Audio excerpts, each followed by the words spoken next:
Good evening. You're watching the main news on HKIBC. I'm Isabel Wong. And I'm Carain. Here's a look at tonight's top stories. Godfather of local politics Yeung died at the age of 101. Carrie Lam grilled by lawmakers on massive influx of travelers to Tongcheng by way of the mega bridge. And Cathay Pacific criticized by lawmakers over its poor handling of the massive security breach. The godfather of local politics, Yeung, has passed away at the age of 101. Yeung was the first executive council convener after the handover. He also had influential positions in the colonial government and was heavily involved in handover negotiations between Britain and China. Yeung was regarded by some as one of the most influential politicians in Hong Kong history. In 1997, Yeung was sworn in as the SAR's first executive council convener at the age of 80. The engineer-turned-politician was born in 1917 in the British colony and received his education at the University of Hong Kong and in Britain. Yeung stepped into the local political scene in the 1960s when he was handpicked by the British colonial government to sit in the Legislative Council. He was later appointed to the Executive Council and served as a senior member. Nicknamed the godfather of local politics, Yeung became heavily involved in negotiations between China and Britain over Hong Kong's handover. In 1984, he led a delegation of Legislative and Executive Council members to London, where they were received by British Prime Minister Margaret Thatcher. A month later, he led another delegation to Beijing to express Hong Kongers' concerns over the city's future during a discussion with Paramount leader Deng Xiaoping. But top leaders questioned whether the delegations represented Hong Kong people. Yeung spoke about the meetings later in a TV interview. Britain sees us as lapdogs, and China sees us as traitors. But in our positions, we can't sit on it. We have to fight for what Hong Kongers want, Yeung recalled telling Thatcher. After the Sino-British Joint Declaration was signed in 1984, Yeung left the Executive Council 4 years later. But he didn't leave politics altogether. Yeung continued to play an important role in forming the SAR. He joined the preliminary working committee to prepare the handover. Yeung had revealed that the late head of the Hong Kong and Macau Affairs Office, Liu Ping, asked him if he wished to be the SAR's first chief executive. But Yeung instead gave his full support to Tung Chee-hwa, who became the SAR's first leader. The political heavyweight was then invited to be convener of Tung's Executive Council, which he accepted.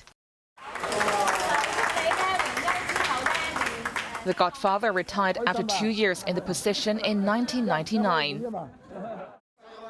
But he still had influence after he left. Donald Tsang and Henry Tang sought his support when they ran for the top job. And Leung Chun-ying paid him a visit after he was elected chief executive. Yeung made his last public appearance at his 100th birthday party last year.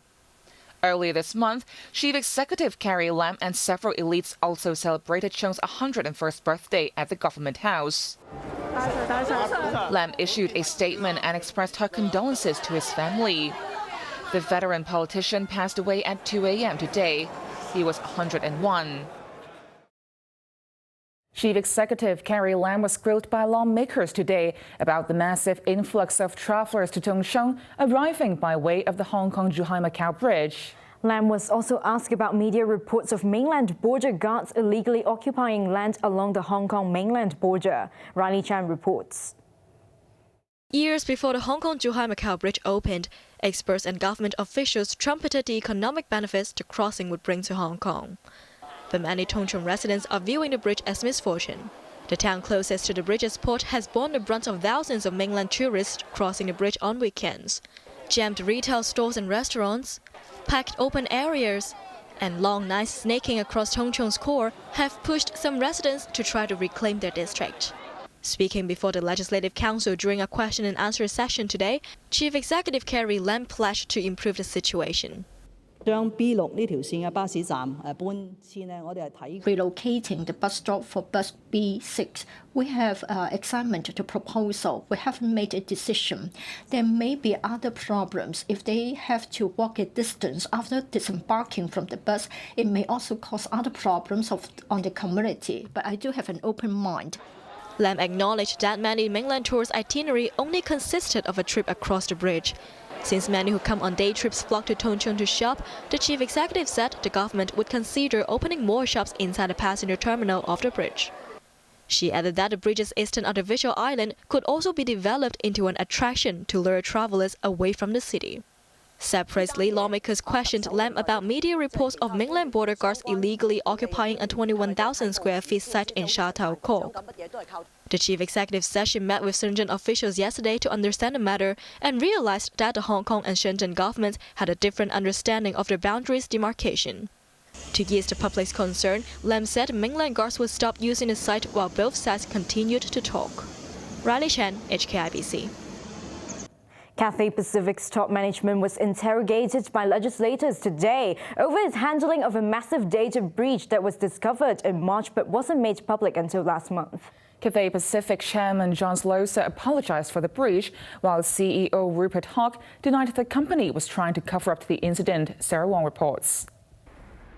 Cathay Pacific has been plagued by an unprecedented cybersecurity scandal since it was revealed several weeks ago. The city's flagship carrier